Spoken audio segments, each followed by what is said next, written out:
이 시대 하나님의 사람, 오늘은 전선의 권사를 만나러 왔습니다. 불교와 유교, 토속신앙 속에서 자란 그녀지만 하나님의 사랑 가득하신 계획 안에서 그 사랑이 이슬비에 옷이 젖듯이 삶에 스며들어가게 되었습니다. 이제는 전도자로 양육자로 살기로 기도드리며 순종의 삶을 살아가고 있습니다. 두 번째 이야기. 놀랍게 시작되는 저를 향하신 하나님의 계획. 한동안은 비신자가 되어 예전처럼 참으로 편하게 잘 지냈어요. 주일에는 밀려있던 집안일도 하고 때때로 친정 식구들과 당일 여행도 다니면서 결혼 전처럼 즐겁게 지냈죠. 그런데 5명의 언니들 모두 결혼하면 아이를 별일 없이 잘 낳았는데 저는 아이를 갖지 못했어요. 결혼 후 1년이 되기도 전부터 손자를 기다리시는 시부모님은 손자 소식이 없으니 기도를 하지 않아서 그런 것이라고, 밥값도 못한다며 기존의 시집살이 위에 또 다른 시집살이가 시작되었어요. 그런데 한의원에서도 진맥을 해도 산부인과 의사인 둘째 언니에게 가서 진찰을 받고 검사를 해보아도 제 몸 상태가 아이를 낳기는 어렵다고 했어요. 저는 이제 불교신자도 아니고 학습과 세례도 받았으니 하나님밖에 기도를 드릴 데가 없었어요. 기도에 대해 제대로 알지 못하는 저의 기도는 30초도 안 되는 시간에 끝났어요. 하나님, 시부모님께서 남편만 꼭 닮은 처아들을 낳아야 된다고 하시니 그런 아들 하나만 주세요. 였어요. 아들을 낳는 기도를 하러 가기 위해 다시 교회를 다니라고 강권하셔서 교회에 나갔지만 설교 시간이면 눈을 감고 말씀하시는 목사님의 얼굴을 보고 있으면 저도 모르게 졸음만 오는 것이었어요. 산신에게 비는 것과 하나도 다를 것이 없는 기도에 한 푼어치의 신뢰감도 들지 않았어요. 그래서 시어머니께 기도를 어떻게 해야 하는 것인지 여쭤보니까 세세하게 하라고 하셨어요. 어떻게 세세하게? 아이가 신발을 사달라고 할 때에도 빨간색인 반짝 빛나는 구두 위에 진주 구슬이 달려있는 것이라고 얘기해드리면 부모가 그런 신발을 사다 주시는 것처럼 하나님께도 그런 방법으로 기도를 하라고 하셨어요. 그래서 하나님께서는 사랑이 많으시고 전능하시니 그것만 믿고 저는 5살짜리 어린아이처럼 세세하게 한다는 기도를 이런 식으로 드렸어요. 첫째, 남편만 꼭 닮은 아들 하나만 주세요. 두 번째, 포동포동하게 살이 예쁘게 오른 아이로. 세 번째, 한방눈이 펄펄 내리는 날에 태어나게 해주세요. 훗날 생각하니 웃음이 절로 나오는 이 기도를 들으신 하나님께서 얼마나 저를 사랑스럽고 귀엽게 보셨으면 이 3가지에 모두 응답해 주셨어요. 어렵게 얻은 아이는 임신 8개월 때 태반 출혈로 2달을 누워 있어야 했기 때문에 포동포동했고 남편만 꼭 닮은 아들이었고 대설주의보가 내린 날이라 한방눈이 쌓여 차들이 엉금엉금 기어가는 날에 출산을 했어요. 양한방 의사들이 아이를 낳을 수 없다던 저에게 아들을 주시며 어린아이처럼 드린 기도를 모두 이루어 주신 저를 사랑하시는 나의 아버지 하나님이시죠. 이 아들로 저는 독생자가 얼마나 귀한 아들인지를 알고 살게 되었어요. 눈물로 애타게 드렸던 기도 끝에 한 임신의 과정도 어려웠고 난산으로 아이와 저의 생명이 위험한 상태까지 오갔던 출산을 하며 저는 자식이 온전히 제 것이 아니고 부모가 되는 일도 하나님의 허락 없이는 안 되는 일인 소중한 일인 것을 알게 되었죠.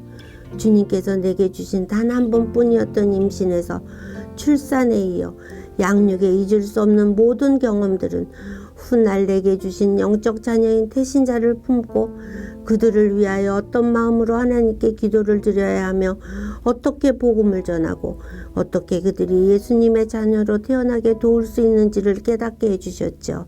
그리고 그들이 기쁨으로 자기 교회에 예배드리러 오게 되고 교회에 좋은 교육을 받아 새로운 전도자로 또한 양육자로 서게 도울 수 있는지도 알게 해주셨어요. 이렇게까지 응답해 주신 하나님을 지금까지도 잊지 않기에 저는 기도 응답에 손톱만큼의 의심도 하지 않고 있죠. 하나님의 귀한 선물인 아들에게는 저처럼 중간에 예수를 믿을 때 고통을 겪게 하지 않기 위해 100일도 전에 유아 세례를 받게 해주셨어요. 하나님의 아들이니 내 평생을 하나님께서 기뻐하시는 아들로 살아라 하는 기도와 함께 아들이 초등학교 3학년 되던 해에 남편의 직장 때문에 살던 파리에서 뉴욕으로 이사를 하게 되었고 우리 가족의 두 번째 뉴욕 생활이 시작되었어요.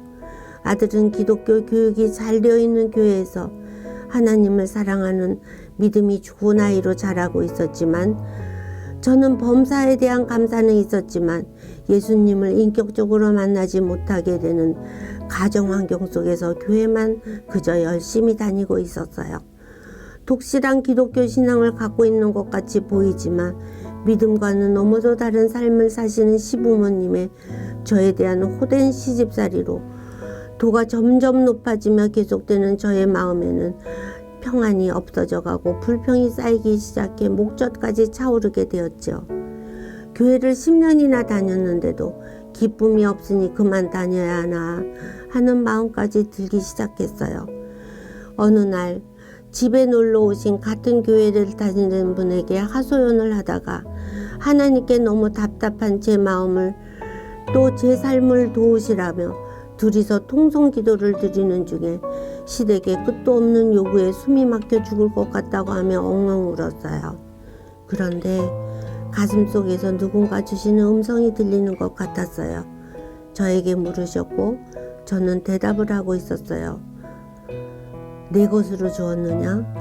그 모든 것이 내가 태어날 때부터 내가 이루어낸 것들이었느냐? 아닙니다. 주님께서 이루게 해주신 것, 주님의 것들입니다. 그러면 너는 내 것을 갖고 내 것처럼 쓰고 생색을 내고 있는 것이지 않느냐? 네, 주님 부끄럽습니다. 잊지 않겠습니다. 너무나 부끄러워서 회개의 눈물로 기도를 드리다가 정신을 차리고 보니 저는 얼마나 울었던지 제가 앉은 자리 근처에 카펫이 눈물로 축축하게 젖어 있었어요. 우리 두 사람은 하나님께 진심으로 회개에 따른 결심의 기도를 드렸어요. 그때 저는 제가 누리는 모든 것이 하나님께로 온 것이고 나는 손을 펼치고 하나님께서 쓰시려 하는 곳에 써야 되는 한낱 청지기인 것을 깊이 깨닫게 되었죠.